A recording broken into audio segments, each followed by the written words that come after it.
পাকা বাঙ্গি মাখা খেতে এত টেস্টি হয় যে একবার না খেলে বুঝতেই পারবে না। অন্যান্য ফলের থেকে এই বাঙ্গি মাখা কিন্তু একদমই আলাদা ধরনের, মুখের মধ্যে পুরো মিলিয়ে যায়। আর এই বাঙ্গির যে গন্ধটা, এটা জাস্ট একটা অসাধারণ গন্ধ। এই জন্যই বুঝতে পারলাম যে শিয়াল কেন এত বাঙ্গি খেতে পছন্দ করে, কারণ এর গন্ধটা পুরো মোহিত করে দেবে। এখানে যে বাঙ্গিটা দেখতে পাচ্ছ, এটা পুরো গাছ পাকা বাঙ্গি, তো বুঝতেই পারছো যে টেস্টটা কতটা রিয়েল হবে। কয়েকদিন আগেই আমি একটা কাঁচা বাঙ্গি মাখা করেছিলাম, সেই বাঙ্গি মাখাটা খেতেও কিন্তু দারুণ টেস্ট হয়েছিল, তবে এটা কিন্তু পাকা একদমই ডিফারেন্ট। আর এটা কিন্তু চিনি অথবা গুড় দিয়েই খায়, তো আমি এখানে একটু কালো লবণটা অ্যাড করে দিচ্ছি, যেটাতে এটা দ্বিগুণ পরিমাণ টেস্ট হয়ে গেছে।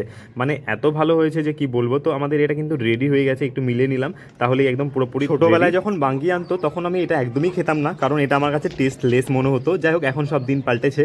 আর এটা এখন কিন্তু আমাদের পেটের জন্য খুবই ভালো, পেট ঠান্ডা রাখে, সেই জন্য গরমের দিনে কিন্তু এটা জলটা খুবই চলে। যাই হোক, এটা আমি এখন খেয়ে দেখবো কেমন হয়েছে। আর কি দেখবো, আমার আগেই ঝোলটা পড়ে গেল। বাঙ্গিটা কিন্তু গুড় আর চিনির জন্য কিন্তু জল ছেড়ে দেয়। যাই হোক, এটা খেতে দারুণ হয়েছে, আমাদের বাড়ির সবাই পছন্দ করেছে। তো ভিডিওটা কেমন লাগলো জানিও, ভালো লাগলে লাইক শেয়ার সাবস্ক্রাইব।